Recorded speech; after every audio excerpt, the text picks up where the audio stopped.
just coming along. Hey guys, Slowly it's but surely. Christina. We're live right now. Oh, wow. Okay, good. Well, that's going to make a whole lot of sense. Totally. Yeah. We're here with Dan Reynolds, frontman of Imagine Dragons. How's it going? Great, yeah. Yeah, good. So we have a lot to talk about today. We do. But before we get to all of that, you are in town for a really important cause. Yes. And something that actually affects you, right? Ankylosing spondylitis, AKA AS, because it's a mouthful. I was diagnosed with it many years ago, but the process of it was incredibly difficult because it's a hidden disease, so not a lot of people know it. It's not mainstream. Yeah. So our goal with this campaign, which is called a monster pain in the AS, is to bring it to the mainstream. So it's catchy, cheeky, something to help people to kind of learn and understand what AS is. So if you are suffering or someone you know, you can go to monsterpainintheas.com, take a 3-minute quiz, and see if you have some of the symptoms. So you're not like me. I was bounced around from doctor to doctor for over a year and a lot of pain. I had no idea. It's confusing. The cash adds up. So we want to bring this to the mainstream. Millions of people are suffering from it, and not anybody knows, you know, AS. Sure. So we're trying to get it out there, Yeah. get the word out there. I'm sure that had to be frustrating for a year because performing, I'm sure, was... Oh, it was the worst. And I know that you said you couldn't even really lift up your newborn, too. No, I couldn't. I couldn't get out of bed. I was in so much pain. And we, at the time, actually, the band was, you know, we were having label interest. We were unsigned. We'd been a band for 3 years. And I remember a particular show in San Diego where I was just stiff as a board. I couldn't move. I was in so much pain. Even singing, I had so much pain in my hips and lower back. And I had different doctors saying, well, it's sciatica, or no, it's a slip disc. And then you're doing x-rays and you're doing all these things. Or you're Googling, and your friend says, oh, it's this. Trust me, my mom had it. Yeah. But, so it took forever. Finally, I saw a rheumatologist after a year, and that changed everything. Yeah. So now you feel Now I'm great? healthy. Yeah, I'm healthy. I have a treatment plan that I'm on, and I've been on for, you know, years now. So my goal is to get people to not have that year process of pain. Like I've gone through it for you. Yeah, if you have unexplainable back pain, pain in your neck, ankle, it rears its head in lots of different ways, and so just that's the goal, is to just bring this to the mainstream. Definitely. Yeah. And I know transforming your body also helps too, because you are, I mean, if you look on your Instagram, you're in ridiculous shape. Oh, so I think that probably helped a lot as well, right? Yeah, I think so. I think it's a 3-part, you know, when you're battling an autoimmune disease and you have inflammation in the body, there's really 3 things, at least that I've found, that work for me, and that's balancing out your diet, exercise, and a treatment plan. So when you're working with your rheumatologist, the first thing we did was go through my diet.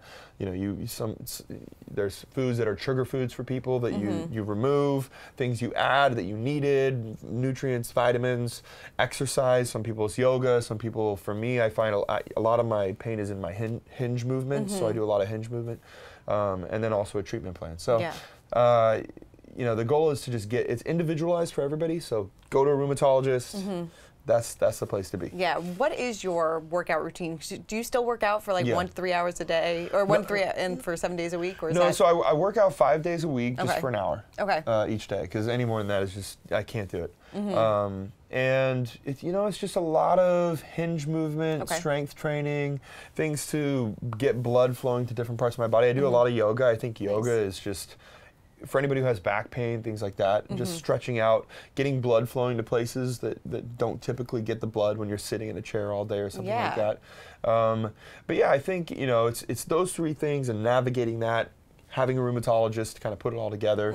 So that's why monsterpainintheas.com is a great place to go to get a rheumatologist. Yeah, definitely. Do you ever feel self-conscious performing on stage without your shirt on, or do you just kind of let it all hang out there? You know, I think I grew up, a lot of the music that I grew up listening to when I was younger were, you know, I grew up in a conservative home, and I found a lot of solace in, I don't know, like kind of that rock and roll aesthetic, and the world of just like being free, not worrying about anything. And yeah, so whether it was like listening to Chili Peppers when I was young or whatever it was, I don't know, I enjoyed that. So there's something liberating about getting on a stage, especially when it's like 100 degrees and you're overseas playing festivals day after day, and you don't want to wash your clothes. It's like, well, why don't I just wear shorts all day?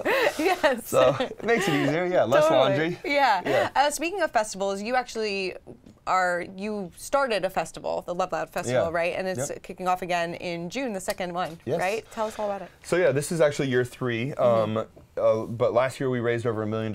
It's donated to LGBTQ charities like GLAAD, the Trevor Project, Tegan and Sarah Foundation, all these incredible foundations that are doing the groundwork to help create a safer environment for LGBTQ youth.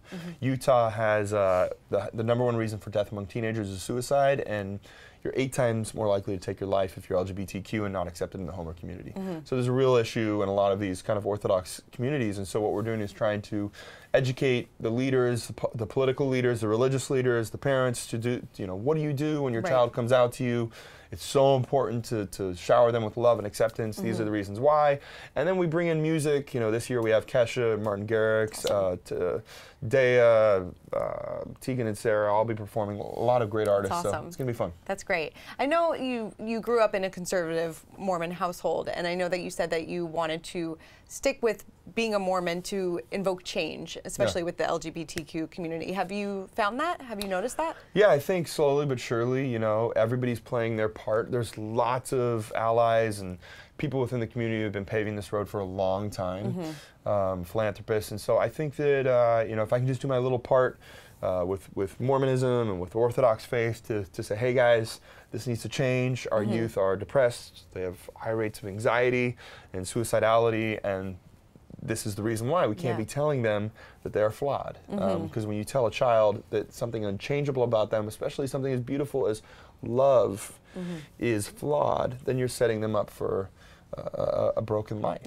And they are not broken. Our society is broken. And so, we're trying to destigmatize that.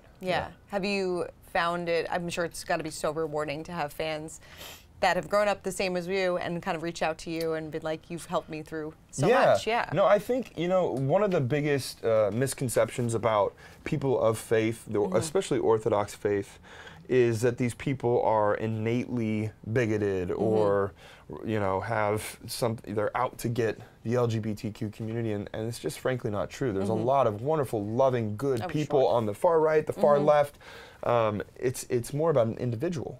And so the problem is when these leaders of these churches or political leaders are telling the people, hey, this is incorrect and this is what you need to do, and the people are listening to that. And I find a lot of people of Orthodox faith have been conflicted about this for a long time. Say, well, I hear this at church, but I also, my brother is gay and I love my brother and I want to support him, and I'm conflicted about this. And so we're trying to just create that bridge to say, hey, let's all just come to the table and talk about it. There's a way for you to have your faith, but to also love and accept fully our LGBTQ youth. Because it's one thing to say, hey, I love you, but, because that's not love. Love is, I love and I accept you, and you love who you love, and I will love who I love, and let's have Thanksgiving dinner together. Totally. That's important. No, it's great that you spark a conversation. I think that's so important. Monica is saying, hello from Rome, Italy. Love your songs. Hope to see you in Florence. Oh, well, we are going to Florence really soon. Oh, so that's so exciting. I'll see you there, Monica. I'll see you there. I know you guys just released your album in November, but are you constantly working on new music? I mean, we're always creating music. So, I have a studio at home, and I go up there every day and create music. It just depends on what is worth the public hearing and not. So, most of it stays in the catacombs of my studio and my little girls here, and that's about it. But, who knows? We're taking a break a little bit right now. We're focused on Bad Liar, which is our new single that's out. But as far as the road goes, we're taking a little break. We toured for a decade, and we're all a little road weary. No, that's a lot. That's a lot. Do you put pressure on yourself? Because it feels like every time you guys release a single, it goes to the top of the charts. So do you keep, I'd be lying to say no. Of course, every artist wants to have their music be heard. Everyone wants to be heard. Whether you're writing a book or a poem or you're on stage, and that's part of expressing yourself. In order to express yourself, someone must be on the other end. So for me, does it need to get to the top of the charts? No, that's not what I concern myself with. What I concern myself with is this an honest output? Am I reaching people in a way that is connecting with them and making them feel less alone? That's what music did for me all growing up when I was, struggling with faith or struggling with depression, you know, I found solace in the radio. I would sit by the radio with my tape recorder, and when a song came on that affected me or meant something to me, I'd record it, and then I'd listen to it over and over and over, and it helped me feel less alone. What was one of those songs? It's funny you asked that. I was just thinking in my head, I think the first song I ever recorded on my tape recorder was in the 90s, and I was sitting, I can't even remember the name of the song or the artist, but it's that song that was like, sorry, I have a stuffy nose. It's okay. It's like, made up their mind, they started walking. Oh, I know, yes. And before the sun came up that day. I know. It was like this sad song about these parents leaving their children. Right. And you can see the road that they walk on is paved.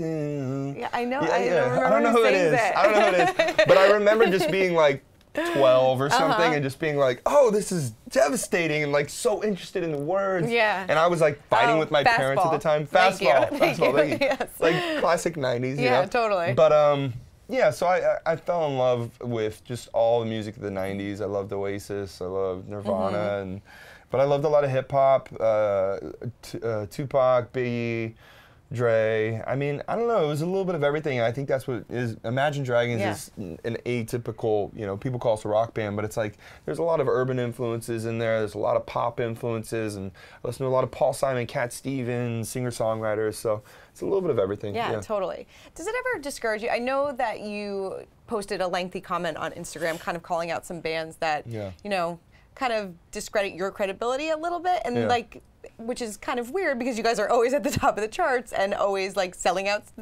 arenas and things like that. So does that frustrate you at all that you have to kind of defend yourself? I mean, I think it comes with the territory of the success of the band. I think it bums me out more in a way of just like, these are my peers. These are, you know, artists. Everybody should be accepting each and other. I think, you know, I was at what was it? I was at Music Cares, which is this great philanthropy thing, and they were talking about how artists have a 70% rate of depression and anxiety, which is very high. Yeah. And it makes sense. These are sensitive individuals. Sure. Yeah. And so I just, you know, I think that we already have so much vulnerability to that, and these are humans just like everyone else who's walking the street and deals with mental issues. Yeah. And so I just think that it's a sad thing to celebrate. I think it's celebrated within the industry to tear each other down, and yeah, so it bummed me out a little bit, and I haven't said anything about it for years. So I finally said, you know what, I'm just going to say something. I'm not upset about this. I have no anger towards these people. I don't know them individually, but it's a bummer that exists. Totally. Yeah. Did any of them reach out after? No. Yeah. No, throughout the years there have been some that have said things that have reached out to me personally, and that's been cool. Yeah. But you know, when I hear, I'm just getting, I've said my piece now, and I feel like now I'm like, all right, let's actually focus on things that are important. More important. You know? Yeah, totally. Well, you've said your piece, and you guys keep doing what you're doing because you're doing it well. That's all you can do. Totally. I want to talk about your 3 adorable little girls. They're so cute. Yes, they are. Do they realize what you do?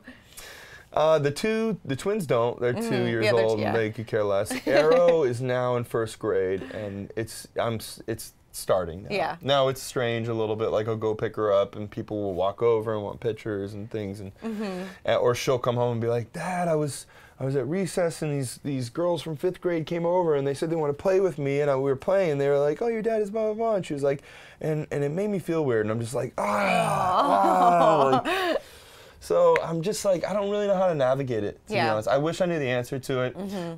She's in a public school here in LA, and we try to normalize our life as much as possible, and that's all you can do. That's all you can do. Yeah, and I'll talk to her. I'll be like, it doesn't matter. Like, being famous doesn't matter. You don't need to be. You just tell people like, oh, thank you, you know. But maybe tell them all, you know, being famous does not matter. Yeah. I don't know. I don't know the answer to it. Sure, you'll figure it out as you go along. Yeah. Does she have a favorite song? She, yeah, I think so. I think she always gets down to "I'll Make It Up to You" when we play it. It's kind of like this '80s ballad, and she's such like an '80s child. She has this, you know, she likes to dance to '80s music. Aw, did she have a favorite song of yours? Yeah, you know, I don't know. I think, I don't know. No, Maybe, yeah. And I know your one little girl, Coco, she loves chocolate. She loves chocolate. Yeah, she loves chocolate. Which is fitting because her name's Coco. Right. Yeah. I know that you post like these adorable little videos. They were just so cute. What's been like their biggest milestone lately? Well, they're starting to talk a lot and have personalities, and Coco's very articulate, and cares a lot about her chocolate, as you can see. And if she doesn't get it, she gets really upset. And Gia is just like a bull in a china shop, like really? Just always banging her head on things. And so that's been they're in their terrible twos, as people call it. I feel like the twos are the best. So I don't know why that phrase exists. Maybe because they can like walk and talk. Right. People are like, oh, you walk and talk now? That's terrible. That's terrible. Yeah. And I know that you have a really special announcement. I do, yes. Yeah. We're announcing today that we have a boy on the way. Oh my God, so exciting. Yeah. Congrats. So, thank you. So 3 girls and a boy on the way, due in October. Due in October. Yeah. How's your wife feeling? She is, she's feeling upset with me, I think, because I was a really big baby. I was like over 9 pounds at delivery. Okay. And she's showing much more than what she was with the girls. So, I mean, for me, I'm excited about it. I'm like, eat those potatoes, like, drink a protein shake, you know, like. That's so great. Oh, that's so awesome. Because I know when you guys were expecting twins, you thought you were having a boy and a girl. Yeah. So you got your boy. Well, they initially had told us that. The doctor was like, there's a boy and a girl in there. That's so funny. And then, then it was 2 girls. So I feel like, okay, we're done. Like, we could be done. 4 kids is a lot. So the boys, it's done. Yeah. It's complete. It's complete. Are the girls excited? I told Arrow, and she was like, we're having a baby. She was like, yeah, like borderline tears. And then I was like, and it's a boy. And she was like, oh. Aww. And then she was like, is he gonna be like? And then she named off like a couple of her cousins. Yeah. Which I'm not gonna put them on blast. I was like, no. He will be nothing like those children. Yeah. He will be, sensitive and kind and relaxed and not jumping all over the place. So maybe I'll have to eat my words. I don't know. Yeah, but you come from a family, or one of 8, right? Yeah, so 7 boys, 1 girl, so 9 kids. That's a lot. It's ridiculous. Yeah, it's stupid. It's like typical Mormon family thing. So I have 30 nieces and nephews, over 30. Yeah. Do you know all their names? Yeah, of course I'm not gonna bore you with those things right now. Of course I know all my cousins. Of course. Nieces and nephews. All your fans are saying congratulations. Thank you guys. That's so great. Thanks. And that's so great too, because I know that you and your wife went through a little bit of a rough patch, but you said in January that you guys are rebuilding your relationship. So yeah, we went through a separation for like 7 months, and then we decided to just keep working. Yeah. And it's been a work in progress, and we're doing great, And I think that my biggest goal in this realm of the platform I've been given is to show that everybody has issues. Everybody has, marriage is not perfect, relationships aren't perfect. My body, I have autoimmune diseases, I have ulcerative colitis, I have ankylosing spondylitis, I have depression, I have anxiety.